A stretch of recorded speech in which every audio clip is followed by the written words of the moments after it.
दयाकर सभापते तव तु बिल्वपत्रादिभिः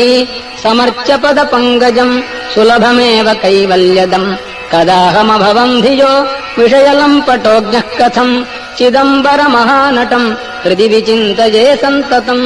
न चास्मि कुशलस्मृतौ स्मृतिपुराणकाव्येषु वा कलासु विविधासु वा परिचितोऽस्म्यहम् नैव भोः कथम् मयि भूभुजाम् भवतु हर्षपूरस्वतः चिदम्बरमहानटम् हृदि विचिन्तये त्वामहम् नटेश सुरपूजितम् तव तु कुञ्चिताङ्घ्रिम् जनाः विचिन्त्य सकलेप्सितम् समुपयन्ति भक्ता न किम् कथम् विषयोन्मुखः शिवकपर्दिनम् सन्ततम् चिदम्बरमहानटम् हृदि विचिन्तये त्वामहम् सदा शिव भवान् स्मृतः क्षणिकतोऽपि सर्वार्तिः विना समयदेशकालः भाग्यहीनस्त्वयम् त्वदीय परिचिन्तन रहित नष्टजन्मा सदा चिदम्बरमहानटम् हृदि विचिन्तये त्वामहम् त्वमेव जनको मम त्वमसि मे प्रसूरुन्मनाः त्वमेव सुहृदुत्तमः त्वमसि सूनुरादादयः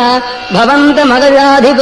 त्रिदश सार्वभौमत्वकम् चिदम्बरमहानटम् हृदि विचिन्तये सन्ततम् नृकण्डुतनयम् पुरा शमनपाशसम्पीडितम् यदीयपदपङ्कजम् शरणमेवावापस्वकम् निहत्य यमुनाग्रजम् शितकमत्रिशूलेन तम् चिदम्बरमहानटम् हृदि विचिन्तये त्वामहम् उमासखचिदात्मकम् तव तु दिव्यरूपम् विभो हृदन्तरनिविष्टमप् अहमपारयन् वीक्षितुम् उदैव विचरन् बहिर्यपनयम् च कालम् कदा